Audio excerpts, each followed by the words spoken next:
ഈ മേലിൽ എല്ലാ മാസങ്ങളിലും 1-ാം തീയതി KSRTC ജീവനക്കാർക്ക് ശമ്പളം കൊടുക്കാൻ ഇടതുപക്ഷ സർക്കാരിന് കഴിയുന്നു എന്ന അഭിമാനകരമായ വാർത്തയാണ് നിങ്ങളെ അറിയിക്കുന്നത്. ബഹുമാനപ്പെട്ട മുഖ്യമന്ത്രി ശ്രീ പിണറായി വിജയൻ അവർ അദ്ദേഹത്തിന്റെ നേതൃത്വത്തിൽ KSRTCക്ക് വലിയൊരു സഹായം, ഏതാണ്ട് 625 കോടി രൂപയുടെ സാമ്പത്തിക സഹായം, അതുപോലെ തന്നെ അദ്ദേഹത്തിന്റെ ശക്തമായ നേതൃത്വവും പിന്തുണയും അദ്ദേഹം നൽകിക്കൊണ്ടാണ് ഇത്തരത്തിലൊരു പദ്ധതി വിജയിപ്പിക്കുന്നത്. 2021 6-ാം മാസം ശമ്പളം 2021 ജൂലൈ മാസം 2-ാം തീയതി കൊടുത്തതിന് ശേഷം KSRTCക്ക് ഒരുമിച്ച് ശമ്പളം കൊടുക്കാനോ 1-ാം തീയതി ശമ്പളം കൊടുക്കാനോ കഴിയാത്ത സാഹചര്യമാണ് ഉണ്ടായിരുന്നത്. അതിൽ പ്രകടമായ മാറ്റം ഉണ്ടാക്കിക്കൊണ്ട് വലിയൊരു പരിശ്രമം, ബഹുമാനപ്പെട്ട മുഖ്യമന്ത്രി നൽകിയ ശക്തമായ പിന്തുണയുടെ പുറത്തുണ്ടായ ഒരു വലിയ പരിശ്രമം, ഒരു പുതിയ പരീക്ഷണം നടത്തിക്കൊണ്ട് KSRTCക്ക് സാമ്പത്തിക ബാധ്യതയുണ്ട്. സർക്കാരിന്റെ സാമ്പത്തിക സഹായം നിലനിർത്തിക്കൊണ്ട് തന്നെ ഏതാണ്ട് 50 കോടി രൂപ സർക്കാർ ഒരു മാസം ശമ്പളത്തിനായി KSRTC നൽകുന്നുണ്ട്. അത് നിലനിർത്തിക്കൊണ്ട് തന്നെ ഈ മാസം മുതൽ ഇനി വരുന്ന മാസങ്ങളിലെല്ലാം കൃത്യമായി 1-ാം തീയതി KSRTC ജീവനക്കാരുടെ അക്കൗണ്ടിലേക്ക് അവരുടെ ശമ്പളം മാറി വരും എന്ന സന്തോഷ വാർത്തയാണ് വളരെ നിങ്ങളെ എല്ലാവരെയും അറിയിക്കാനുള്ളത്. ഇടതുപക്ഷ സർക്കാരിന്റെ കരുത്തുറ്റ ഒരു നേതൃത്വം, മുഖ്യമന്ത്രിയുടെ നേതൃത്വത്തിലുള്ള ഒരു നേതൃത്വവും അതിനുവേണ്ടിയുള്ള പരിശ്രമങ്ങളുമാണ് ഇത് വിജയിപ്പിച്ചത്. KSRTCയുടെ വളരെ മോശമായ കണ്ടീഷനിൽ നിന്നും KSRTCക്ക് തനിച്ച് ശമ്പളം കൊടുക്കാൻ കഴിയാത്ത സാഹചര്യം വന്നു. 10,000 കോടി രൂപയോളം പല ഘട്ടങ്ങളിലായി ഇടതുപക്ഷ സർക്കാർ KSRTCക്ക് നൽകി. ഇപ്പോഴും ഒരു മാസം 50 കോടി രൂപ ശമ്പളമായി തരുന്നുണ്ട്. അതങ്ങനെ തന്നെ നിലനിൽക്കും. ആ സഹായത്തോടെ തന്നെ KSRTCയുടെ ചെലവ് ചുരുക്കലും KSRTCയുടെ വരുമാന വർധനവുമെല്ലാം കണക്കിലെടുത്തുകൊണ്ട് KSRTCക്ക് വലിയൊരു നേട്ടം, ലാഭത്തിലേക്ക് കടന്നൊന്നും പറയില്ല, പക്ഷെ വലിയ ഒരു വ്യത്യാസം KSRTCയുടെ പ്രവർത്തനങ്ങൾ ഉണ്ടാക്കാൻ കഴിയുന്ന ഒരു ജീവനക്കാരുടെ സഹകരണം എടുത്തു പറയേണ്ട ഒരു കാര്യമാണ്. വലിയ ഒരു 95% ജീവനക്കാരും ഈ പുതിയ പരിഷ്കാരങ്ങളോട് സഹകരിക്കുകയും അവരെ ഒറ്റക്കെട്ടായി നിന്ന് പ്രവർത്തിക്കുകയും ചെയ്യുന്നതിന്റെ ഫലമായി ചില നേട്ടങ്ങൾ KSRTC ഉണ്ടായിട്ടുണ്ട്. അത് ഞാൻ വിശദീകരിക്കാം. ആദ്യമായി ഏതാണ്ട് 79.67 കോടി രൂപയാണെന്ന് ശമ്പള ഇനത്തിൽ മാറിക്കൊടുക്കാൻ പോകുന്നത്. 80 കോടി രൂപ സ്റ്റേറ്റ് ബാങ്ക് ഓഫ് ഇന്ത്യയുമായി ചേർന്നൊരു ഓവർ ഡ്രാഫ്റ്റ്, 100 കോടിയുടെ ഓവർ ഡ്രാഫ്റ്റ് എടുത്തുകൊണ്ടാണ് ഈ പദ്ധതി നടപ്പിലാക്കുന്നത്. സർക്കാർ പണം തരുമ്പോൾ ആ പണം തിരിച്ചടയ്ക്കും. ഇതൊരു ചെറിയൊരു മാനേജ്മെന്റ് ടെക്നിക്കാണ്. സർക്കാർ പണം തരുമ്പോൾ അത് തിരിച്ചടയ്ക്കും. പിന്നെ KSRTCയുടെ മുഴുവൻ കളക്ഷനും സ്റ്റേറ്റ് ബാങ്ക് ഓഫ് ഇന്ത്യക്ക് നൽകും. അങ്ങനെ നൽകിക്കൊണ്ട് ഈ ഓവർ ഡ്രാഫ്റ്റ് പരമാവധി കുറച്ചുപയോഗിച്ചുകൊണ്ട് ഏറ്റവും കുറച്ച് പലിശ വരത്തക്ക രീതിയിൽ കൈകാര്യം ചെയ്തുകൊണ്ടുള്ള വളരെ സ്ട്രിക്റ്റ് ആയിട്ടുള്ള ഒരു മാനേജ്മെന്റ് ശൈലിയായിരിക്കും. അതിന്റെ അടിസ്ഥാനത്തിലാണ് നമ്മളിത് ചെയ്യുന്നത്. നമ്മൾ 90 ഇതുവരെ KSRTC ഞാൻ ഈ വർഷം മന്ത്രിക്കായി ചുമതല എടുത്തിട്ട് ഏതാണ്ട് 1 വർഷവും 2 മാസവുമായിട്ടുള്ളത്. ഇത് 3-ാമത്തെ മാസമാണ്. ഡിസംബറിലാണ് ഞാൻ, ജനുവരി 1-ന് തൊട്ട് മുമ്പാണ് ഞാൻ മന്ത്രിയായിട്ട് വരുന്നുണ്ടായത്. 2023 ഇപ്പോൾ നമ്മൾ പെൻഷൻ ബെനിഫിറ്റ്, റിട്ടയർ ചെയ്ത ജീവനക്കാർക്കുള്ള പെൻഷന് വേണ്ടി പണം മാറ്റിവെക്കുന്നുണ്ട്. ഞാൻ മന്ത്രിയായി വന്നതിന് ശേഷം എടുത്ത ഒരു വളരെ കൃത്യമായ ഒരു നിലപാടിന്റെ അടിസ്ഥാനത്തിൽ 2023 മെയ് മാസം വരെയുള്ള റിട്ടയർമെന്റ് ബെനിഫിറ്റ് നമുക്ക് നൽകാൻ കഴിയും. മെയ് മാസം പൂർത്തിയായി എന്ന് തന്നെ പറയാം. അതുവരെ പെൻഷനായ ആൾക്കാർക്കെല്ലാം പെൻഷനറി ബെനിഫിറ്റ് കൈമാറിയിട്ടുണ്ട്. വേറെ സർവീസ് റെക്കോർഡിൽ എന്തെങ്കിലും തകരാറുകളില്ലാത്ത എല്ലാവർക്കും കൊടുത്തിട്ടുണ്ട്. അടുത്ത ജൂൺ മാസത്തോടുകൂടി വീണ്ടും അത് കൊടുക്കുമ്പോഴേക്കും ഒരു നല്ല 2024 വരാൻ വളരെ വേഗത്തിൽ കഴിയും. കാരണം ജൂൺ മാസം, ഈ മാർച്ച് ഏപ്രിൽ മെയ് മാസത്തിലാണ് ഏറ്റവും കൂടുതൽ റിട്ടയർമെന്റ്. അപ്പൊ ആ റിട്ടയർമെന്റ് ഇപ്പൊ മെയ് മാസം 2023 മെയ് വരെ പെൻഷൻകാരുടെ പൈസ കൊടുത്തു കഴിഞ്ഞാൽ അടുത്ത ഒരു ജൂണിലേക്ക് കിടക്കുമ്പോഴേക്കും പിന്നെ ജൂൺ, ജൂലൈ, ഓഗസ്റ്റ് വളരെ വേഗത്തിൽ മുന്നോട്ട് പോകാൻ കഴിയും. ഒരു ദിവസം ഏതാണ്ട്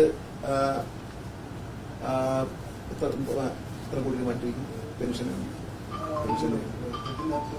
ഒരു പ്രത്യേക അക്കൗണ്ടിൽ വരുമാനത്തിന്റെ 5% നമ്മൾ എല്ലാ ദിവസവും മാറ്റിവെക്കുകയാണ്. അത് കൃത്യമായി ബഹുമാനപ്പെട്ട ഹൈക്കോടതിയിൽ നൽകിയിട്ടുള്ള ഒരു സീനിയോറിറ്റി ലിസ്റ്റിന്റെ അടിസ്ഥാനത്തിൽ നീതിപൂർവമായി ഒരാളെയും മറികടക്കാതെ കൃത്യമായി കൊടുക്കുന്നതുകൊണ്ടാണ് 2023 മെയ് വരെ കൊടുക്കാൻ കഴിഞ്ഞു എന്ന് പറയുന്നത്. അത് വളരെ വേഗത്തിൽ തന്നെ ഒരു 1-2 മാസത്തിനുള്ളിൽ തന്നെ 2024 ഓഗസ്റ്റ് സെപ്റ്റംബർ വരെയൊക്കെ വളരെ വേഗത്തിൽ കൊണ്ടുവരാൻ കഴിയും. ഇനി അങ്ങോട്ട് ഈ പെൻഷൻ ആൾക്കാരുടെ എണ്ണം മെയ് മാസത്തിൽ കഴിഞ്ഞു. ഇനി ജൂൺ മാസം കൊണ്ട് പെൻഷൻ ആവുന്നവരുടെ എണ്ണം കുറവായിരിക്കും. അപ്പൊ ആ എണ്ണം വെച്ച് നോക്കുമ്പോൾ നമുക്കൊരു സെപ്റ്റംബർ ഒക്ടോബർ വരെയൊക്കെ ഒരു 2-3 മാസത്തിനുള്ളിൽ നമുക്ക് അവിടെ ഓടിയെത്താൻ പറ്റും. പിന്നെ 2024 മാർച്ച് ഏപ്രിൽ മെയ്യിലായിരിക്കും ഏറ്റവും കൂടുതൽ പെൻഷൻ വരുന്നത്.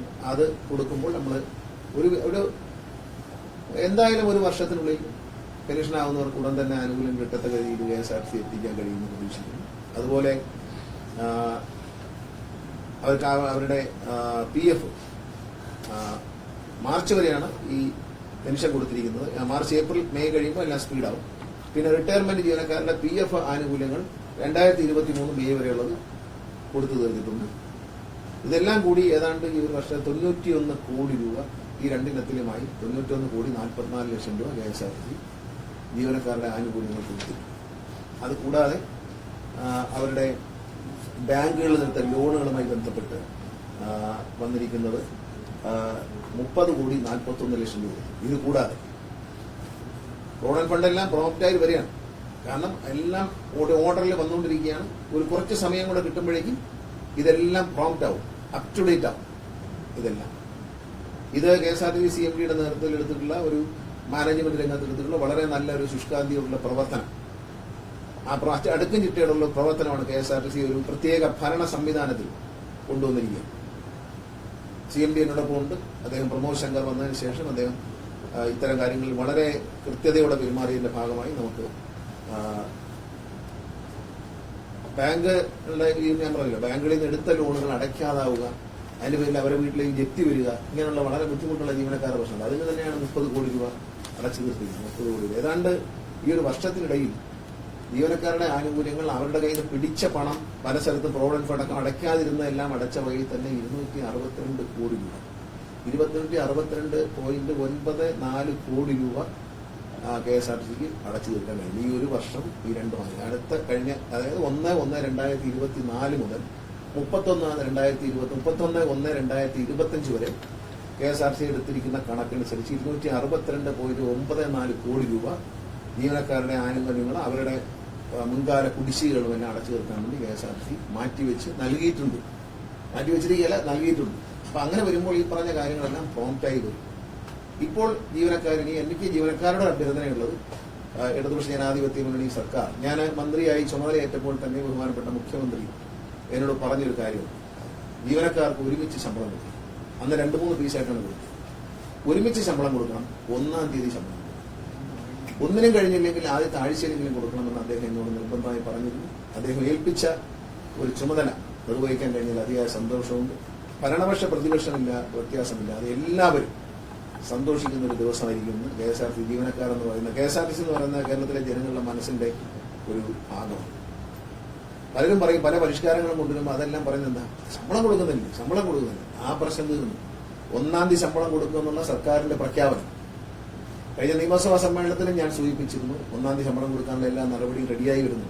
ഇത് പറയുമ്പോൾ ഞാൻ വെറുതെ പറയണമെന്ന് വിചാരിച്ചു. പക്ഷേ സന്തോഷത്തോടെ പറയട്ടെ, KSRTCയുടെ ഉദ്യോഗസ്ഥരുടെയും ജീവനക്കാരുടെയും എല്ലാ സഹകരണമുണ്ട്.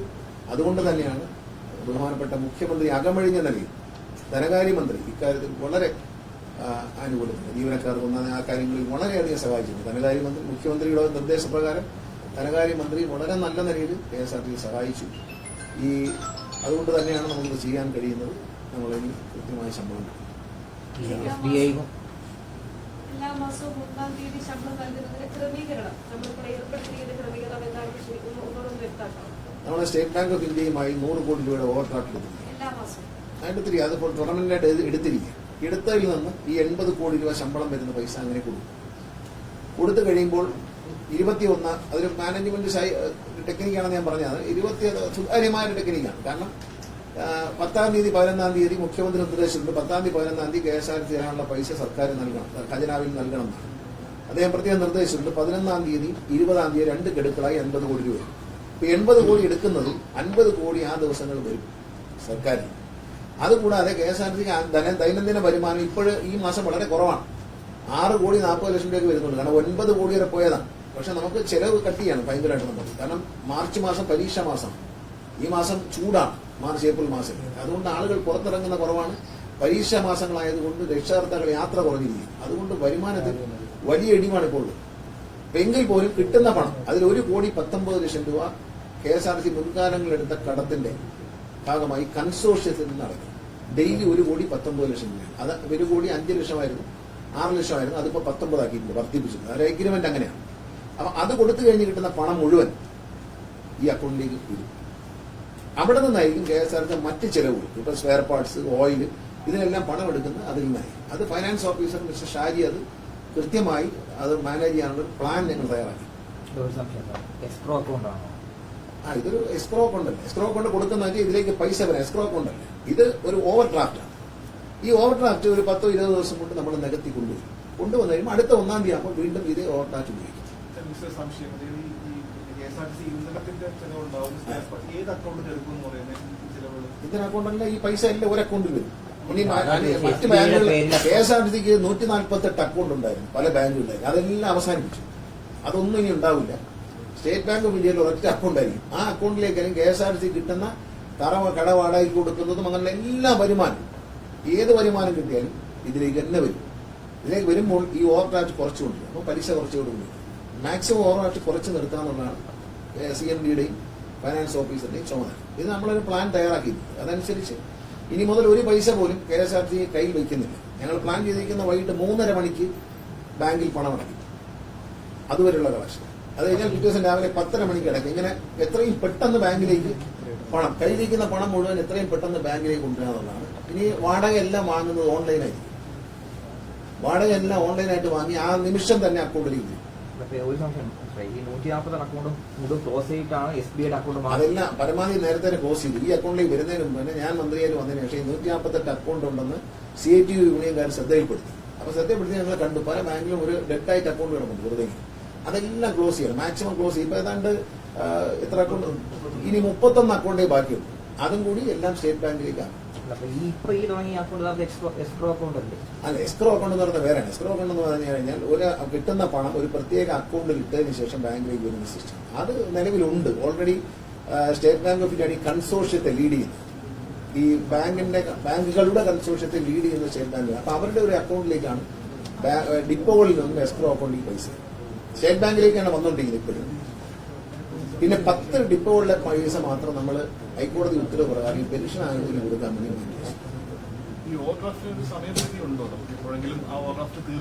അല്ല, ഓവർ ഡ്രാഫ്റ്റ് എല്ലാ മാസവും ഓവർ ഡ്രാഫ്റ്റ് കവർ ചെയ്ത് തന്നെ പോകും. കവർ ചെയ്ത് കഴിഞ്ഞാൽ ഇപ്പൊ 100 കോടി കവർ ചെയ്ത് കഴിഞ്ഞാൽ ഓവർ ഡ്രാഫ്റ്റ് ഓപ്പറേറ്റ് ചെയ്യുന്ന സമയത്ത് നമ്മുടെ മറ്റൊരു അക്കൗണ്ട്, സ്റ്റേറ്റ് ബാങ്കിന്റെ തന്നെ മറ്റൊരു അക്കൗണ്ടിലേക്ക് പൈസ മാറും. അപ്പോൾ നമുക്ക് പലിശ ഇങ്ങോട്ട് കിട്ടും. മനസ്സിലായി? അങ്ങോട്ട് പലിശ ഇങ്ങോട്ട് പൈസ വരും. അല്ല, ഈ ഓവർ ഡ്രാഫ്റ്റ് പലിശ അടയ്ക്കണ്ട. പലിശ KSRTCക്ക് ഇതിനകത്ത് ചെലവുണ്ട്. ഈ സംവിധാനം ചെയ്യുമ്പോൾ KSRTCക്ക് ചെലവുണ്ട്. എങ്കിലും ജീവനക്കാർക്ക് ഒരുമിച്ച് പൈസ ശമ്പളം കിട്ടണം എന്നുള്ളതാണ് പ്രധാനപ്പെട്ട കാര്യം. അപ്പൊ KSRTCക്ക് അധിക ചെലവുണ്ട്. ആ അധിക ചെലവ് ഏറ്റെടുത്തുകൊണ്ട് തന്നെയാണ് സർക്കാർ ഇത് ചെയ്യുന്നത്. ഇങ്ങനെ ഈ ഒരു ഒറ്റ അക്കൗണ്ട് വേണമെന്നുള്ളത് SBIയുടെ ഡിമാൻഡ് ആയിരുന്നു. ഇല്ല, അങ്ങനെയൊന്നുമില്ല. ചർച്ചയുടെ ഭാഗമായിട്ട് അങ്ങനെ വരണമല്ലോ. അങ്ങനെ വന്നില്ലെങ്കിൽ നമുക്ക് നഷ്ടമല്ല. ഇങ്ങനെ നഷ്ടപ്പെടണ്ട എന്നുണ്ടെങ്കിൽ നമുക്ക് ഇങ്ങനെ കൊടുക്കണമെന്നുണ്ടെങ്കിൽ ഒരു അക്കൗണ്ടിലേക്ക് വരണം. അല്ലെങ്കിൽ നമുക്ക് നഷ്ടമല്ല. നമ്മൾ വിവിധ അക്കൗണ്ടിൽ പൈസ ഇട്ടാൽ ആ പൈസ എല്ലാം നമുക്ക് പലിശ കുറഞ്ഞു കിട്ടില്ല. അപ്പൊ ഒരു അക്കൗണ്ടിലേക്ക് വരണം എന്നുള്ളത് നമ്മുടെ പ്ലാനാണ്. അതൊരു പ്ലാനാണ്. അധിക ചെലവ് ഇതിന്റെ ഇപ്പം എക്സാക്ട് ആയിട്ട് പറയാൻ പറ്റത്തില്ല. ഇതിന്റെ ഓപ്പറേഷൻ അനുസരിച്ച് എത്ര പെട്ടെന്ന് ഇപ്പൊ 9 കോടി കളക്ഷൻ ഉണ്ടെങ്കിൽ ഒരു ദിവസം ആ 9 കോടി കളക്ഷൻ ഉണ്ടെങ്കിൽ ആ 9 കോടി അക്കൗണ്ടിലേക്ക് വരികയാണെങ്കിൽ നമുക്ക് ഇത്രയും ചെലവ് വരില്ല. പക്ഷെ 6.5 കോടിയേ ഉള്ളൂ എന്ന് പറയുമ്പോൾ നമുക്ക് ചെലവ് കൂടുതൽ, പലിശ വരില്ല. ഈ എത്രയും പെട്ടെന്ന് 80 കോടി എടുക്കുന്നു, 80 കോടി എത്രയും പെട്ടെന്ന് കുറച്ച് നിർത്തുന്നു. ഈ ഓവർ ഡ്രാഫ്റ്റ് എത്രയും കുറച്ച്, ഓപ്പറേഷൻ എത്ര കുറച്ച് വന്നതനുസരിച്ച് പലിശ മാറും. അപ്പൊ എല്ലാ മാസവും ഒരേ വേരിയേഷൻ ആയിരിക്കത്തില്ല. കളക്ഷൻ കൂടുന്ന മാസങ്ങളിൽ ഓവർ ഡ്രാഫ്റ്റ് വളരെ പെട്ടെന്ന് കവർ ചെയ്ത് മറ്റേ അക്കൗണ്ടിലേക്ക്.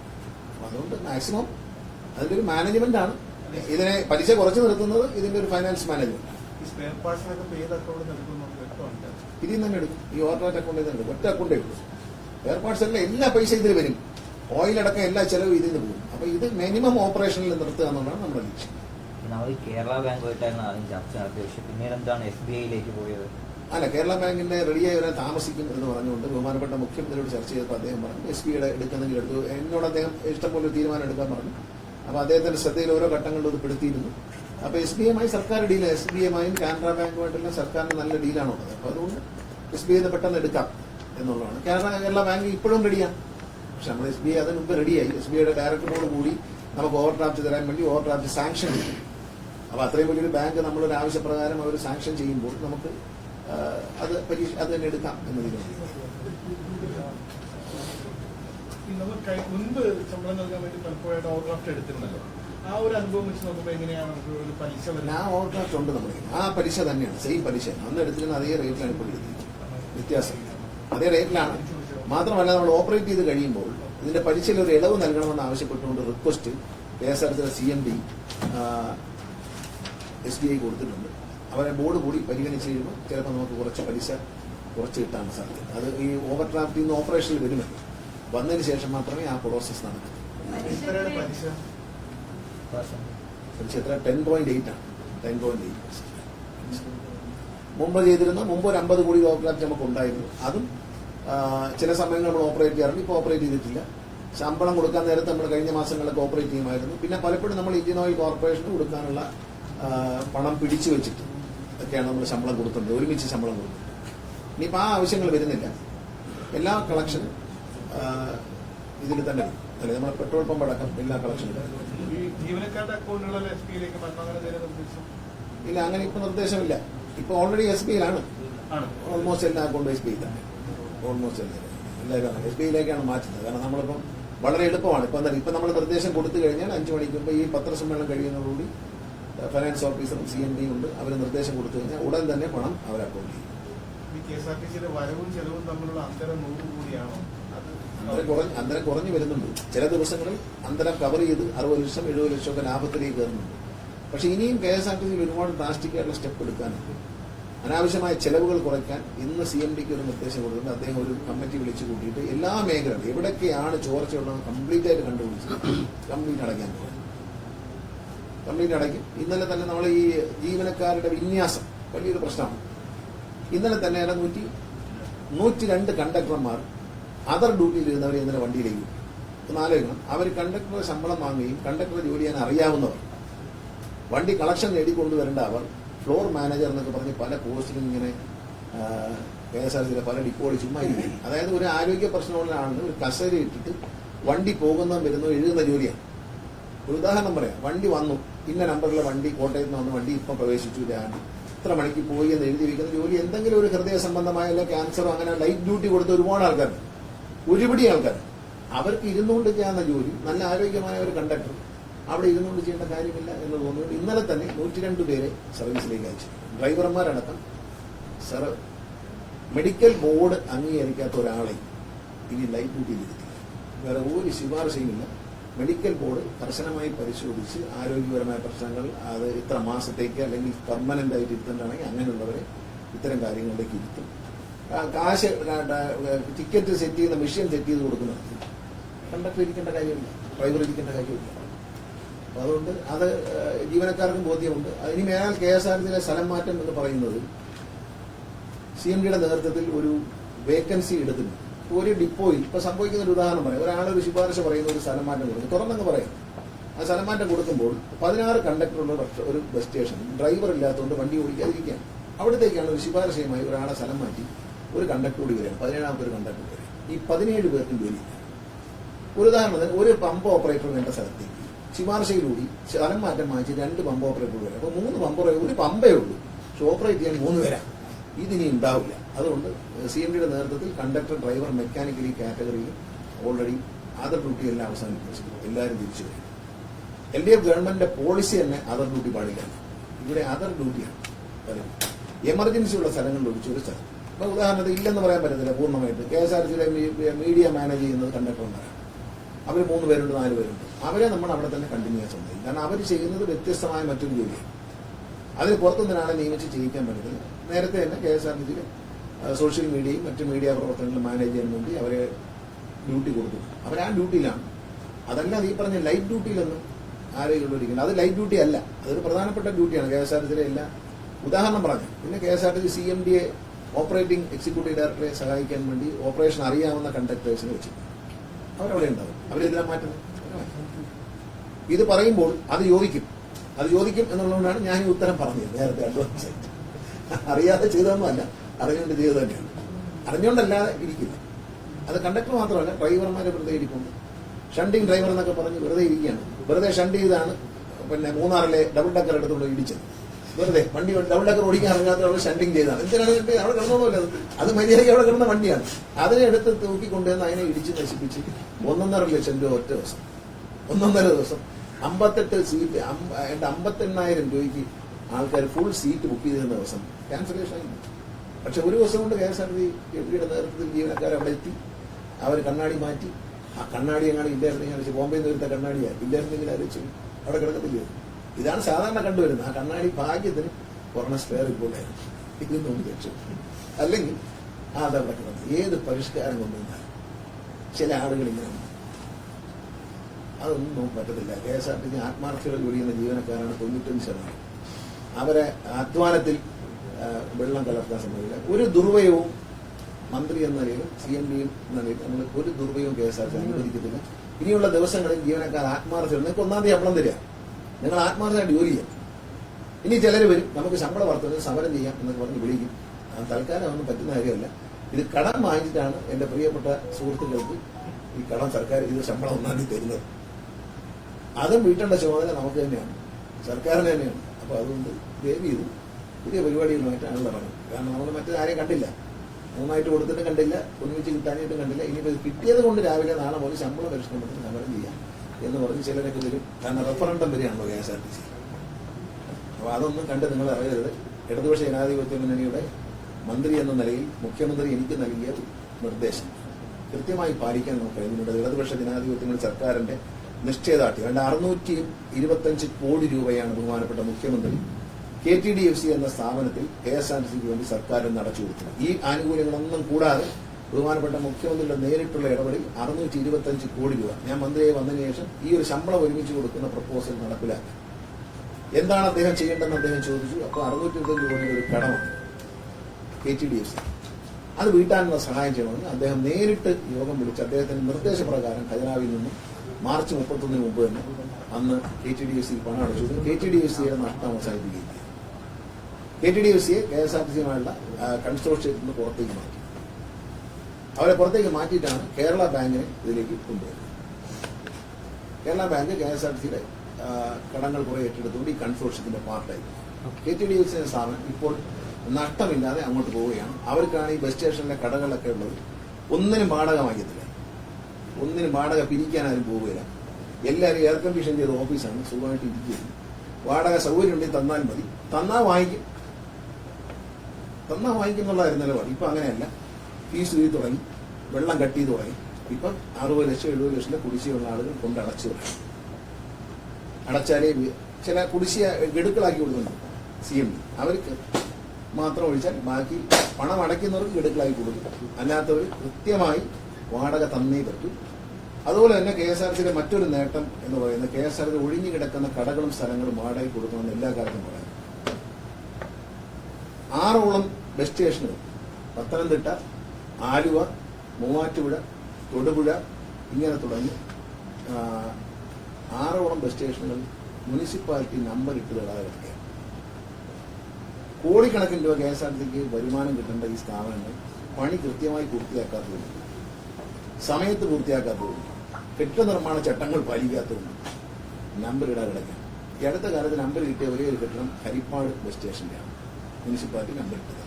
അത് ചില പ്രതിസന്ധികൾ തരണം ചെയ്തു. ഈ 6 സ്ഥലങ്ങളും കെട്ടിട നിർമ്മാണ ചട്ടം പാലിക്കാതെ പണി തുടങ്ങി. കെട്ടിട നിർമ്മാണ ചട്ടം അനുസരിച്ച് ഫയറിന്റെ സംവിധാനങ്ങൾ ചെയ്യുന്നിടത്ത് ഇല്ല, ഒരുക്കിയിട്ടില്ല. അത് പ്ലാനിലേ ഇല്ല. കെട്ടിട നിർമ്മാണ ചട്ടം അനുസരിച്ച് STP വേണം, പ്ലാനിലേ ഇല്ല. ഇതെല്ലാം ഇപ്പൊ നമ്മൾ ചെയ്തു തുടങ്ങിയിരിക്കുകയാണ്. നമ്മുടെ ഒരു നേട്ടം എന്ന് പറയുന്നത് തന്നെ ഒരു 9-ാം മാസത്തിനും ഈ 1-ാം മാസത്തിനിടയിൽ KSRTCയുടെ മാസത്തെ വാടക വരുമാനത്തിൽ തന്നെയുണ്ട് 36-37 ലക്ഷം രൂപ വരുമാനം. നിങ്ങൾക്കറിയാം, തമ്പാനൂരൊക്കെ ഒഴിഞ്ഞു കിടന്ന സ്ഥലമെല്ലാം വാടക കൊടുക്കും. എല്ലാ ബസ് സ്റ്റേഷനും ഇപ്പം നമ്പറിട്ട ബസ് സ്റ്റേഷനെല്ലാം ഒഴിഞ്ഞു കിടക്കുന്ന മുഴുവൻ സ്ഥലങ്ങളും നമ്മൾ വാടക കൊടുക്കാൻ വളരെ അഗ്രസീവായിട്ടുള്ള, വളരെ ഫാസ്റ്റായിട്ട് മൂവ് ചെയ്യാണ്. പരമാവധി കെട്ടിടങ്ങൾ വാടക കൊടുക്കും. നമ്മൾ പ്രതീക്ഷിക്കുന്നതിൽ നമ്മൾ ഒരു 2-3 മാസത്തിനുള്ളിൽ വാടകയിലുണ്ടാകുന്ന വർധന പ്രതീക്ഷിക്കുന്നുണ്ട്. 1 കോടി രൂപ അടുപ്പിച്ച് 1 കോടി രൂപ പ്രതീക്ഷിക്കും. വെറുതെ കിടന്ന സ്ഥലങ്ങളെല്ലാം കൊടുക്കുക.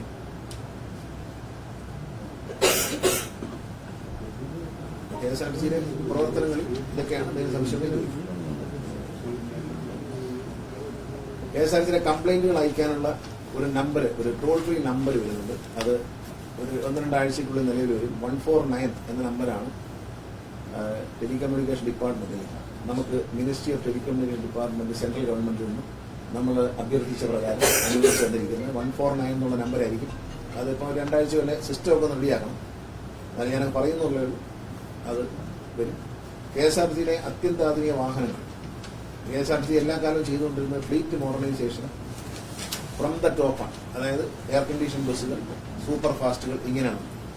നമ്മളത് വാങ്ങുന്നതോടൊപ്പം ഗ്രാമപ്രദേശങ്ങളിൽ നിന്നുള്ള 15 വർഷം പഴക്കമുള്ള ഫ്ലീറ്റുകളും ഇതൊരുപാട് ഡീസൽ കുടിക്കുകയും നഷ്ടം ഉണ്ടാക്കുകയും ചെയ്തു. അതുകൊണ്ട് മാനേജ്മെന്റിൽ ഉണ്ടാക്കുന്ന ഏറ്റവും വലിയ മാറ്റം സൂപ്പർ ഫാസ്റ്റുകൾ, ഹയർ ക്ലാസ് ബസ്സുകൾ വാങ്ങുന്നതോടൊപ്പം ഗ്രാമപ്രദേശങ്ങളിൽ ഓടുന്ന ഗ്രാമീണ വാഹനങ്ങൾ, ഈ വേണാട് പോലുള്ള വണ്ടികളെല്ലാം പുതിയതാക്കണം.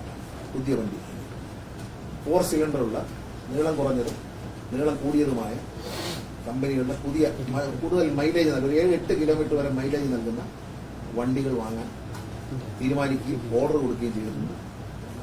എത്ര വണ്ടികളാണ്?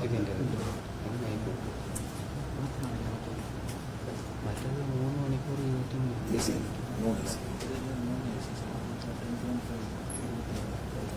അതായത് ഐലൻഡിന്റെ ചെറിയ വണ്ടി 27 എണ്ണം ഓർഡർ ഉണ്ട്. അതായത് ആദ്യത്തെ പ്രാഥമിക ഓർഡറാണ്. നമ്മളെ കണക്കനുസരിച്ച് 150 വണ്ടിയാണ് വാങ്ങിക്കാൻ ആഗ്രഹിക്കുന്നത്. അതിൽ 27 വണ്ടിക്ക് ഓർഡർ ചെയ്ത ഒരു ബിൽഡിംഗ് തുടങ്ങുകയാണ്. പിന്നുള്ളത് 9 മീറ്ററിന്റെ ഐഷർ കമ്പനിയാണ് ലോവസ്റ്റ് ആയിട്ട് വന്നിരിക്കുന്നത്. അവർക്ക് 10 വണ്ടിയാണ് ഇപ്പോൾ ഓർഡർ കൊടുത്തിരിക്കുന്നത്. ബാക്കി വണ്ടി, അതായത് കുറച്ച് ചെറിയ വണ്ടി. ഇത് രണ്ടും 4 സിലിണ്ടറാണ് ഈ വണ്ടികൾ. പിന്നെ ടാറ്റയുടെ സൂപ്പർ ഫാസ്റ്റ് ഇനത്തിൽ സൂപ്പർ ഫാസ്റ്റ് 60 എണ്ണവും ഫാസ്റ്റ് 20 എണ്ണവും ടാറ്റയാണ് ലോവസ്റ്റ് ആയിട്ട് കൂട്ടിയിരിക്കുന്നത്. അവർക്കാണ് ഓർഡർ കൊടുത്തിരിക്കുന്നത്. പിന്നെയുള്ള എയർ കണ്ടീഷൻ ബസ്സുകളാണ്. എയർ കണ്ടീഷൻ സ്ലീപ്പർ ബസ്സുകൾ 8 എണ്ണം ഓർഡർ ചെയ്തു. ഫുൾ സ്ലീപ്പർ, ഏറ്റവും അത്യന്താധുനിക സൗകര്യം, അതായത് ഏറ്റവും ക്ലാസിക് ആയിട്ടുള്ള മോഡേൺ ആയിട്ടുള്ള ബസ്സായിരിക്കും എയർ കണ്ടീഷനാണ്. പിന്നെ 8 എണ്ണം സ്ലീപ്പർ കം സ്ലീപ്പർ കൊണ്ട് സീറ്റുണ്ട്, സ്ലീപ്പർ കം സീറ്റാണ്, ഹൈബ്രിഡ് എന്ന് പറയുന്നത്. പിന്നെ അത് 10 എണ്ണം വരുന്നു. 8 എണ്ണം സെമി സീറ്റർ മാത്രമായിട്ട്. സ്ലീപ്പറിന് ഏറ്റവും ഡിമാൻഡുള്ളത് സ്ലീപ്പറിനാണ്. അതുകൊണ്ടാണ് സ്ലീപ്പർ കൂടുതൽ ഓർഡർ ചെയ്യുന്നത്. പക്ഷേ ഇതെല്ലാം നമ്പർ ഏതാണ്ട് 36 വണ്ടി ആ ഇനത്തിൽ തന്നെ. കാരണം നമ്മുടെ ഈ പറയുന്ന പല സ്കാനിയ പോലുള്ള വണ്ടികൾ പല സ്ഥലത്തും പോയി കിടക്കില്ല, പാർട്സും കിട്ടാനില്ല, റിപ്പയർ ചെയ്യാനും ഭയങ്കര ചിലവാണ്, ഭയങ്കര വിലയാണ് പാർട്സിൽ. അപ്പോൾ അതുകൊണ്ട് അത്തരം ഫ്ലീറ്റുകൾ ഒഴിവാക്കിക്കൊണ്ട് നമ്മൾ ഇത് ചെയ്യുന്നുണ്ട്. അതോടൊപ്പം തന്നെ ഈ ലോ ഫ്ലോർ AC വണ്ടികളുണ്ടായി, നല്ല ഡിമാൻഡുള്ള വണ്ടികളാണ്. പക്ഷെ മൈലേജൊക്കെ കുറവാണ്. ആ വണ്ടിക്ക് എന്നും ഡിഫക്റ്റാണ്, ഒരുപാട് കുഴപ്പങ്ങളാണ്. അതിലൊരു 24 വണ്ടികൾ ഗാരേജിലേക്ക് പിടിച്ചു. അത് പണിതതിന് ശേഷം എല്ലാ പാർട്സും മാറ്റി പുതിയതാക്കി നല്ല റീഫർണിഷ് സീറ്റൊക്കെ മാറ്റി ഉൾപ്പെട്ടതാണ് ഇറക്കാനുള്ള പരിപാടി. എല്ലാ ദിവസവും ക്യാൻസലേഷനും വഴി കിടക്കുമാണ്. അത് ഒഴിവാക്കാൻ വേണ്ടി അതെല്ലാം നമ്മൾ തിരിച്ചു പിടിച്ചിരിക്കുക. പിന്നെ പണി നടന്നുകൊണ്ടിരിക്കുന്നു. അത് ഓരോന്നോരോന്നായിട്ട് പുറത്ത് വരും. അടുത്ത ഘട്ടം ഘട്ടമായി അത് മുഴുവൻ വണ്ടികളും അകത്ത് പിടിച്ച് 24 വണ്ടി ഇപ്പോൾ പിടിച്ചിട്ടുണ്ട്. 24 വണ്ടി ആ പണി നടന്നുകൊണ്ടിരിക്കുകയാണ്. അതിന് പാർട്സ് കിട്ടാനില്ല, അതാണ് വേറെ പ്രശ്നം. ഇതിനൊന്നും ഈ വില കൂടിയ വണ്ടികളിലൊന്നും പാർട്സ് കിട്ടാനില്ല. അങ്ങനെ വളരെ വിഷമിക്കുകയാണ്. എന്നാലും പാർട്സൊക്കെ സംഘടിപ്പിച്ച് നമ്മളെ ഇറക്കും. ഇതാണ് നമ്മൾ സ്ലീപ്പർ ബസ്സുകളാണ് 36 സെമി സ്ലീപ്പർ എല്ലാം കൂടെ ചേർത്ത് 36 പ്ലാൻ ചെയ്തിരിക്കുന്നത്, ടെൻഡർ ചെയ്തിരിക്കുന്നത്. അതിലിപ്പം സ്ലീപ്പർ 8 വരുന്നു അല്ലേ? Sleeper 8, sleeper 8, sleeper come sleeper 10. അതിപ്പം ഓർഡർ കൊടുത്തിരിക്കുന്നു. ഓർഡർ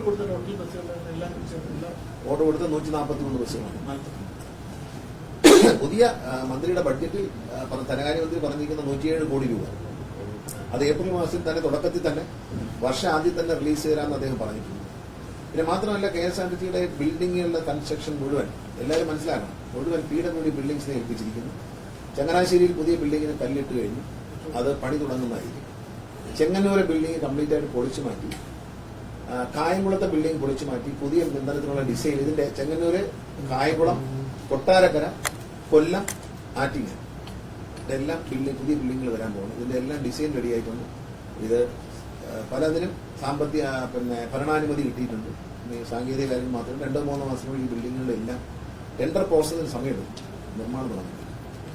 അത് വലിയൊരു നേട്ടമായിരിക്കും. മലപ്പുറത്തിൽ മെയ് മാസത്തിൽ അതുപോലെ നമ്പർ കിട്ടാൻ കിടക്കണം. 10 നമ്പർ കിട്ടി, 10 കിട്ടിയിട്ടില്ല. അത് ഫിനിഷ് ചെയ്തുകൊണ്ട് മെയ് മാസത്തിൽ ഉദ്ഘാടനം ചെയ്യാൻ കഴിയുന്നതാണ് പ്രതീക്ഷിക്കുന്നത്. അത് നമ്പർ ഇടും കേട്ടോ.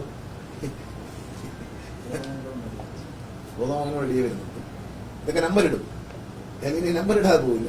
ഉദ്ഘാടനം നമ്പർ ഇട്ടിട്ടേ ഉദ്ഘാടനം ചെയ്യും. നമ്പർ ഇടാതെ ഉദ്ഘാടനം ചെയ്യില്ല മന്ത്രി, ഉറപ്പായിട്ടും പറയും. നമ്പർ ഇട്ടിട്ടേ ഉദ്ഘാടനം. കാരണം ഈ സ്റ്റേറ്റ് ബാങ്കിൽ നിന്ന് തന്നെ നിങ്ങൾ മനസ്സിലാക്കി ശമ്പളം വേണമെങ്കിൽ ഒരു ജാടയ്ക്ക് വേണ്ടി കഴിഞ്ഞ മാസം വേണമെങ്കിൽ ഒപ്പിക്കാം. പക്ഷെ അവർ പറയുന്ന എല്ലാ കാര്യങ്ങളും അംഗീകരിച്ചു കൊടുക്കാൻ ഗവൺമെന്റ് നടക്കുന്നില്ല. ഒരു ഗവൺമെന്റിന്റെ ആളെന്നുള്ള നിലയിൽ, ഇടതുപക്ഷ സർക്കാരിന്റെ മന്ത്രി എന്ന നിലയിൽ ഞാൻ അവരോട് ഒരുപാട് ഘട്ടം, ഒരു 10-15 ഘട്ടം സംസാരിച്ചു. കാരണം നാളെ ഈ മന്ത്രിമാർ ഉദ്യോഗസ്ഥർ മാറില്ല, അന്ന് ഈ സാധനം അന്നത്തെ മാനേജ്മെന്റ് ഒരു തലവേനയായിട്ട് മാറും. അങ്ങനെ ചെയ്യുന്നത് രാജ്യദ്രോഹമാണെന്ന് വിശ്വസിക്കുകയാണ്. അതുകൊണ്ട് KSRTCക്ക് ഒരു തരത്തിലും പോറലേൽക്കാത്ത തരത്തിലുള്ള ഒരു ചർച്ചയും ഒരു എഗ്രിമെന്റിലുമാണ് ഇക്കാര്യത്തിൽ എത്തിയിരിക്കുന്നത്. നമ്മൾ KSRTCക്ക് വേണ്ടി യാതൊരു തിങ്കിങ്ങും ഇല്ലാതെ, യാതൊരു ഹോംവർക്കും ചെയ്യാതെ ചാടി വീണ് ഒരു 1-ാം തീയതി ശമ്പളം കൊടുത്ത് എന്ന് പറഞ്ഞൊരു കയ്യടി വാങ്ങാൻ വേണ്ടി ചെയ്യുന്നതല്ല. കൂലങ്കഷമായി ചർച്ച ചെയ്ത് ഈ 2 ദിവസം മുമ്പ് ആ ചർച്ച അലസിപ്പോയതാണ്. പിന്നെ അത് ശരിയായത്. എപ്പോഴും നമ്മുടെ സ്ഥാപനത്തിൽ വളരെ എളുപ്പത്തിൽ സാധിക്കും ഏത് കാര്യം. പക്ഷെ നമ്മുടെ KSRTC സ്ഥാപനത്തിന് ഇനി ഇതുകൊണ്ടൊരു തലവേനുണ്ട്. നമുക്ക് പണം വന്നു കഴിഞ്ഞാൽ തീർച്ചയായിട്ടും ഇതിൽ നിന്നൊക്കെ എത്രയും പെട്ടെന്ന് നമുക്ക് എക്സിറ്റ് ചെയ്യാൻ പറ്റും. അതിനുള്ള സൗകര്യം വരും. പണം വരണം, നമുക്ക് പണം വന്നാൽ. അതുകൊണ്ട് ജീവനക്കാർ ഇനി ശമ്പളം വന്നാൽ തരികയാണ്, ഒറ്റക്കെട്ടായിട്ട് വർക്ക് ചെയ്യാം. ഒറ്റ റിക്വസ്റ്റേ ഉള്ളിരിക്കും ജീവനക്കാരൻ, ഒറ്റക്കെട്ടായിട്ട് നമ്മൾ നിൽക്കുക. CMD ഉണ്ട്, ഉദ്യോഗസ്ഥരുണ്ട്, മന്ത്രിയുണ്ട്, ഞങ്ങളെല്ലാം ഗവൺമെന്റിന്റെ കൂടെ ഒറ്റക്കെട്ടായിട്ട് നിൽക്കൂ. ഗവൺമെന്റ് എല്ലാ പിന്തുണയും നമുക്കിട്ടുണ്ട്, അത് സ്വീകരിച്ചുകൊണ്ട് ഒറ്റക്കെട്ടായി നിന്നാൽ നമുക്ക് ഈ പ്രസ്ഥാനത്തെ നിലനിർത്താം. അത് നിലനിർത്തേണ്ട ആവശ്യം എന്ന് പറയുന്നത് ഒന്നാമത്തെ ആവശ്യം ജീവനക്കാരാണ്. രണ്ടാമത്തെ ആവശ്യം KSRTC സ്നേഹിക്കുന്ന കേരളത്തിലെ ജനങ്ങൾക്കാണ്. ഒരു പൊതുഗതാഗതം എന്ന നിലയിൽ നമുക്ക് മറ്റ് സംസ്ഥാന സർക്കാർ, മറ്റ് സംസ്ഥാനങ്ങളിലെ ഗതാഗത സംവിധാനങ്ങൾക്കാൾ മുന്നിൽ കയറാൻ കഴിയും എന്ന് ഞാൻ ഉറപ്പു പറയുന്നു. കഴിഞ്ഞ ഈ ദിവസങ്ങളിൽ കൊണ്ടുവന്ന പുതിയ പരിഷ്കാരങ്ങൾക്ക് KSRTCയുടെ CMD 2 അവാർഡുകൾ ഡൽഹിയിൽ നിന്ന് വാങ്ങിയില്ല. ഈ ആഴ്ചയിൽ 1 ലക്ഷം രൂപ ക്യാഷ് അവാർഡ് കൂടിയുള്ള ഒരു അവാർഡ് അത് ശനിയാഴ്ച ഏറ്റുവാങ്ങും. കൊണ്ടുവന്ന പരിഷ്കാരങ്ങൾക്കാണ്. 3 മാസങ്ങളിൽ കമ്പ്യൂട്ടറൈസേഷൻ പൂർത്തിയായി. MLA ഫണ്ട് ഉപയോഗിച്ചിട്ടാണ്. എന്നാൽ KSRTC ഫണ്ട് ഉപയോഗിക്കാതെ കോടിക്കണക്കിന് രൂപയാണ് കേരളത്തിലെ MLAമാർ തന്നിട്ടുണ്ട്. അപ്പോൾ കമ്പ്യൂട്ടർ വന്നു കഴിഞ്ഞാൽ ഞാൻ പറഞ്ഞ പോലെ 5 ദിവസത്തിനുള്ളിൽ ഫയൽ വെച്ചുകൊണ്ടിരിക്കുന്നാൽ അവിടെ നിന്ന് തെളിക്കും എന്ന് പറയില്ല, അത് വരും. എല്ലാ ഓഫീസും കമ്പ്യൂട്ടറൈസ് ചെയ്യും. പുതിയ ആപ്പ് വരെയാണ്, പുതിയ ടിക്കറ്റ് മെഷീൻ വരെയാണ് ആൻഡ്രോയിഡ് ബേസ്ഡ്. അതിലൂടെ നിങ്ങൾക്ക് എല്ലാ യാത്രകളും നേരത്തെ മിക്സ് ചെയ്യാം, നേരത്തെ കാണാൻ പറ്റും. ബസ് വരുന്നതൊക്കെ കാണാൻ പറ്റും. ഞാൻ പഴയ പോലെയല്ല. നിങ്ങൾ വേറെ അപകടം എന്നറിയും, KSRTCയുടെ ഈ പരസ്യം. അതിന് ഉദാഹരണം പറയാം, ഒരു കാര്യം, ഒരു പരാതി ഞാൻ പറയാം, ജനങ്ങൾ കേൾക്കണം. ഇത് ആരാണെന്ന് നശിപ്പിക്കുന്നതാണ്. ഈ പരസ്യമൊക്കെ പിടിക്കുക ചില കുത്തകൾ, വണ്ടിയുടെ പുറത്തെ പരസ്യം. ഇവര് സ്ഥിരമായി കോടതിയിൽ ചെന്ന് തെറ്റിദ്ധരിച്ച് കേസ് കൊടുക്കും. കോടതിയെ തെറ്റിദ്ധരിപ്പിച്ച് ഇവിടെ ഒരു പണിയും നടത്താൻ സമ്മതിക്കാത്ത ഒരു കുരുക്കുണ്ട്. ഇവർ തമ്മിലുള്ള മത്സരം. ഒരു ഉദാഹരണം ഞാൻ പറഞ്ഞു തരും. ഇവരുണ്ടാക്കുന്ന കുഴപ്പങ്ങളുടെ പേരിൽ നമുക്കൊരു 10-40 കോടി രൂപയെങ്കിലും ഒരു 3-4 വർഷം കൊണ്ട് നഷ്ടം വരും. കിട്ടേണ്ട പണം കിട്ടാതെ ഇത്തരം ദ്രോഹങ്ങൾ കച്ചവടക്കാർ നടത്തുന്ന ഇത്തരം ദ്രോഹം അത് നിർത്തുക. അതിനെ ശക്തമായി നേരിടുകയാണ്. 10 ദിവസം കഴിഞ്ഞാലും കുഴപ്പമില്ല. ബഹുമാനപ്പെട്ട കോടതിയെ സത്യസന്ധമായ കാര്യങ്ങൾ അറിയിച്ചുകൊണ്ട് ഇവരെ എല്ലാം പൊളിക്കുക. അതുകൊണ്ട് ഇത്തരം കാര്യങ്ങൾ, കടവാട കൊടുക്കുന്ന കാര്യത്തിൽ, പരസ്യം കൊടുക്കുന്ന കാര്യത്തിൽ, എല്ലാ സ്ഥലത്തും ഇതുപോലെ വ്യവഹാരങ്ങൾ ഉണ്ടാക്കിയിട്ട് KSRTC നശിപ്പിച്ചു. ഇത് ശക്തമായി എത്ര സീനിയർ അഡ്വക്കേറ്റിനെ കൊണ്ടുവന്നാലും കോടതി മുമ്പാകെ സത്യങ്ങൾ ബോധ്യപ്പെടുത്തി ഇത്തരം ആളുകളെ പൊളിക്കാൻ നമ്മൾ തീരുമാനിച്ചു. നേരിട്ട് തന്നെ അതിന്റെ മേലെ ഇത്തരം സ്ഥിരം വ്യവഹാരികൾ അവരുടെ താല്പര്യങ്ങൾക്ക് വേണ്ടി ഈ പ്രസ്ഥാനം നശിപ്പിക്കുക പലപ്പോഴും. അതൊന്നും ശരിയുള്ള കാര്യമല്ല. അതിൽ നിന്നൊക്കെ ഇങ്ങനെയുള്ള ആളുകൾ പുറകോട്ട് പോകണം. ആ കളി ഈ സർക്കാരിനോട് നടക്കുന്നില്ലെന്ന് മാത്രമേ പറയാം. ആ കളി ഒന്നും നടക്കും. തമ്പാനൂരിൽ നിന്ന് ബാംഗ്ലൂരിലേക്ക് പോയിരുന്ന 2 ഗജരാജ ബസ്സുകളുണ്ടായിരുന്നു. അപ്പോൾ ആളില്ലാത്തത് കൊണ്ട് ആ 2 ബസ്സുകളും എറണാകുളത്തേക്ക് മാറ്റിയിരിക്കുകയാണ്. പിന്നെ പണിയാണ് വില്ലനായത്. MC റോഡ് വഴി നമുക്കത് ഓടിച്ചുവിടായിരുന്നു ആ ബസ്, 2 ബസ്സും. MC റോഡിലേക്ക് ഓടി, പക്ഷെ MC റോഡിലേക്ക് ഭയങ്കര തിരക്കാണ്. വേറെ അതെ, അത്രയും അത് വന്നിട്ട് ആ വണ്ടിയുടെയൊക്കെ പാർട്സ് അടിച്ചും പോയി വഴി കിടക്കി ഭയങ്കര പ്രശ്നമാണ്. വണ്ടി ഈ റോഡ് പണിയുടെ കാര്യത്തിൽ അങ്ങോട്ട് നമ്മൾ ചേർത്തലയൊക്കെ അങ്ങോട്ട് കഴിഞ്ഞു കഴിഞ്ഞാൽ പിന്നെ വണ്ടി തകർച്ച എന്ന് പറഞ്ഞാൽ നമുക്ക് എത്ര പ്ലേറ്റാണ് ഒരു ദിവസം ഓടിയെന്നറിയാം. സൂപ്പർ ഫാസ്റ്റിന്റെ ചെറപ്രാന്ന് ഒടിഞ്ഞു പോവുകയാണ്. വണ്ടി റോഡൊക്കെ ശരിയാവില്ല, ഒന്നും പോവില്ല. ഇതിനെക്കാരം നല്ല വണ്ടി വരും. പിന്നെ എന്തിന് പിടിക്കുന്നു? ഇതിനെക്കാരം നല്ല വണ്ടി വരും. സനൂപ് ഏറ്റവും കൂടുതൽ യാത്ര ചെയ്തു അതിനാണ്. അതുകൊണ്ട് ആ സ്നേഹം എനിക്ക് മനസ്സിലായി. വാർത്ത ഞാൻ കണ്ടു. പക്ഷെ സത്യം കൂടി പറഞ്ഞു. റോഡ് പണിയാണ് വില്ലനായ എന്നുള്ള സത്യം കൂടി പറഞ്ഞതിൽ എനിക്ക് സന്തോഷം. നമ്മൾ സത്യം പറഞ്ഞു കഴിഞ്ഞിട്ട് ഒരു കാര്യം ചോദിക്കുമ്പോൾ സത്യസന്ധമായ മറുപടി കിട്ടും. വണ്ടിയുടെ പ്രശ്നം എന്താണ്? ഞാനൊന്ന് പഠിച്ചിട്ട് വണ്ടി ഡാമേജ് ഇല്ലാതെ കൊണ്ടുപോകുമ്പോൾ അവിടെ ചെല്ലുമ്പോൾ തിരിഞ്ഞു പോകാൻ എന്തെങ്കിലും വഴിയുണ്ടോ? ചേർത്തല ചെന്നിട്ട് പൊളിഞ്ഞിടക്കുന്ന സ്ഥലത്തുനിന്ന് മാറി ഓടാൻ പറ്റുമോ എന്ന് നോക്കില്ല. ഇപ്പോൾ ഓഫൻഡായിട്ട് പറയാൻ പറ്റുന്നില്ല. അങ്ങനെ ചില പ്ലാൻ നമ്മൾ ചെയ്തിരുന്നു. ചേർത്തലയിൽ നിന്ന് തിരിഞ്ഞിട്ട് അങ്ങാരൂരപ്പുറത്ത് പോയി ഇറങ്ങത്തക്ക രീതിയിൽ ഓടും കാറിലെ. അതുവഴി പോകാൻ പറ്റുന്ന വണ്ടിയാണ് നോക്കാം. എന്നാൽ കളക്ഷൻ ഇവിടുന്ന് എറണാകുളം വരെ കളക്ഷൻ കുറയുന്നത്. അതിന്റെ കാരണം എന്താണെന്നറിയാം? ഇപ്പോൾ വണ്ടി കയറിയത് ഇവിടുന്ന് എറണാകുളത്ത് എത്തുമ്പോൾ ഒരു ഷെഡ്യൂൾ ചെയ്യാണ്. 4:30 മണിക്ക് എറണാകുളത്ത് എത്തുന്ന പറയുന്ന വണ്ടി ഈ റോഡ് പണി നടക്കുന്നുണ്ട് എത്തുന്നത് 6:30 മണിക്ക്. 2 മണിക്കൂറൊക്കെയാണ് ലേറ്റ് ആവുന്നത്. ഈ 2 മണിക്കൂർ ലേറ്റ് ആകുമ്പോൾ എന്ത് പറ്റുമെങ്കിൽ അവിടെ ചെല്ലുമ്പോൾ അവിടെ ബുക്ക് ചെയ്ത് കാത്തിരിക്കുന്നവരുണ്ട്. അവർ കയറി വേറെ വണ്ടി കയറി 4:30 എത്തുമെന്ന പ്രതീക്ഷിക്കുന്ന വണ്ടി ബുക്ക് ചെയ്തിരിക്കുകയാണ്. 6:30 വണ്ടി കണ്ടില്ലെങ്കിൽ ഞാൻ വേറെ വണ്ടി കയറി പോകും. അത് പിന്നെ ക്യാൻസലേഷനായി, അവരെ പൈസ തിരിച്ചു കൊടുക്കലായി. അതുകൊണ്ടാണ് അങ്ങോട്ട് ഷിഫ്റ്റ് ചെയ്യാൻ കാര്യം. റോഡ് പണി വല്ലാതെ 1.5 മണിക്കൂറൊക്കെ വണ്ടിയെ ഡിലേ ചെയ്യുകയാണ്. ഇപ്പൊ എല്ലാം ഇപ്പൊ പ്രീമിയം സൂപ്പർ ഫാസ്റ്റ് AC വണ്ടി വന്നു. അതെല്ലാം MC റോഡിലാണ് ഓടുന്നത്. കാരണം ഹൈവേയിൽ ഓടിക്കുന്ന ആഗ്രഹമില്ലാത്തതുകൊണ്ടല്ലോ, അത് തൊലഞ്ഞു പോകും. അതൊരു നല്ല സക്സസ്. ഒരു വണ്ടി ഒരു ദിവസം 10,000 രൂപ ശരാശരി ലാഭം ഉണ്ടാകും. എല്ലാ ചെലവും പോയി. ആ വണ്ടിക്ക് മൈലേജ് കൂടുതലാണ്. ഒരു സാധാരണ ബസ്സിൽ 2.5-3 കിലോമീറ്റർ കിട്ടുന്ന സമയത്ത് 5.7 കിലോമീറ്ററാണ് അതിന്റെ മൈലേജ്. മെയിൻ്റനൻസ് ഇല്ല വണ്ടിക്ക്. വണ്ടി 67 ഒരേ ഒരു വണ്ടിക്ക് മാത്രമാണ് ബ്രേക്ക് ലൈനർ മാറ്റിയത്. 67,000 കിലോമീറ്റർ, 70,000 കിലോമീറ്റർ. ടയർ മാറ്റിയത് 2 വണ്ടികൾക്ക് മാത്രമേ. ബാക്കി വണ്ടികൾ 70,000 കിലോമീറ്റർ ആയിട്ടും അതേ ടയർ ലോഡ് ചെയ്യും. അപ്പൊ എന്താണ് ലാഭം എന്നാലും നമ്മൾ മറ്റു വണ്ടികളെക്കാൾ മെയിൻ്റനൻസ് കോസ്റ്റ് കുറഞ്ഞ വണ്ടികൾ വാങ്ങുക എന്നുള്ള ലക്ഷ്യം. ആ വണ്ടി എല്ലാ ദിവസവും ഫുള്ളായിട്ടാണ്. ഒരു ദിവസം ശരാശരി ഒരു വണ്ടിക്ക് 10,000 രൂപ ലാഭം, എല്ലാ ചെലവും പോയി. അപ്പൊ പ്രീമിയം സൂപ്പർ ഫാസ്റ്റ് എന്ന സംവിധാനം ഒരു സക്സസ് ആണ്. ഇനി ഞങ്ങൾ വേറൊരു അത്ഭുതം കുറച്ച് ദിവസം കഴിഞ്ഞ് പ്രഖ്യാപിക്കും. വേറൊരു അത്ഭുതം വരുന്നു. ഇന്നത് മതി. വേറെ അത്ഭുതങ്ങൾ വരുന്നുണ്ട്. അത് അടുത്ത ആഴ്ച നടപ്പിൽ വരുത്തി കാണിച്ചാൽ.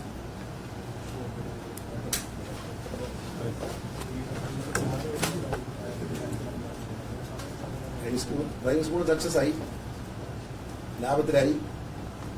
13 ഡ്രൈവിംഗ് സ്കൂളാണ് പ്ലാൻ ചെയ്തത്. പക്ഷെ 21 ആയില്ലേ, 21 മാറുകയാണ്. അന്ന് വണ്ടി വാങ്ങിച്ചപ്പോ 2 കാറുകളുടെ ആവശ്യമില്ല, ഒരു കാർ മതി തൽക്കാലം. അപ്പൊ ആ കാറെല്ലാം വെച്ചുകൊണ്ട് മറ്റേ മണ്ഡലങ്ങളിലെല്ലാം കൊടുക്കുകയാണ്. എല്ലാ സ്ഥലത്തും MLA വിൽക്കാൻ വേണ്ടിയാണ് അവരുടെ നിർദ്ദേശം കൊടുക്കുന്നത്. ചെയ്തുകൊണ്ടിരിക്കുകയാണ്. എത്ര 8ാമത്തെ പണി? 10ാമത്തെ 19 പണി. നല്ല ലൈസൻസ് ഉണ്ടാവും, അവിടെ നല്ല വിജയം ഉണ്ടാവും. 81% KSRTC ഡ്രൈവിംഗ് സ്കൂളിലെ വിജയ ശതമാനം. കേരളത്തിലെ ടോട്ടൽ ഡ്രൈവിംഗ് ടെസ്റ്റിലെ വിജയ ശതമാനം 48.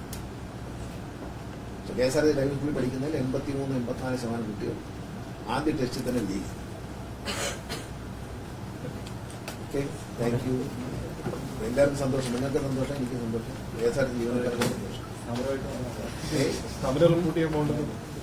അതെ, പറഞ്ഞ കണക്കുള്ള സമരങ്ങൾ വരും.